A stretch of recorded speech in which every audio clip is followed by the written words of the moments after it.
inaunganisha kaunti ambazo ni Nyeri, Murang'a, Kiambu na Nyandarua unaendelea kwa mwendo wa kasi. Hii ni baada ya ujenzi huu kurejelewa mwaka 2024 baada ya kusitishwa kwa muda. Barabara hii yenye urefu wa kilomita 540 inatarajiwa kuimarisha usafiri na uchumi wa maeneo ambayo inapitia.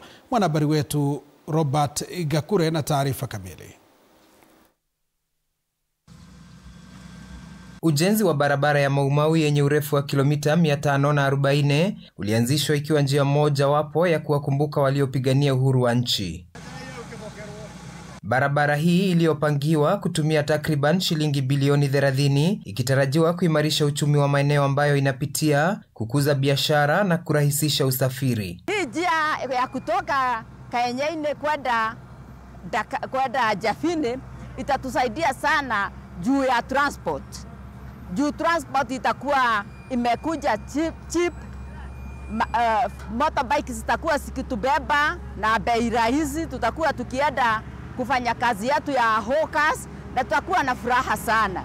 Jafine nitakuwa nikipeleka majani na kuja na viazi na miji na mboga huko na nitakuwa nasaidika sana. Katika eneo la Kiruri, kazi za ujenzi zinaendelea usiku na mchana kwenye barabara ya Karurumo kuelekea Kanyenyaine, ambayo ni sehemu ya barabara ya Mau Mau, ili kuhakikisha kuwa mradi huu unakamilika kwa wakati. Kitu cha kwanza tunashukuru serikali kwa kutupa nafasi ya kupata kazi, na hiyo ingine tunasema ni kwamba wafanyikazi ama wakaaji wa eneo hii wameshukuru sana kwa kupata nafasi. Tunasema ni asante. Kazi za ujenzi huu zikiendelea wakati ziara ya maendeleo ya Rais William Ruto inatarajiwa katika eneo la Mlima Kenya mwishoni mwa mwezi. Wazazi wetu walikuwa wanasumbuka sana kupeleka majani na by center iko hapa tu chini.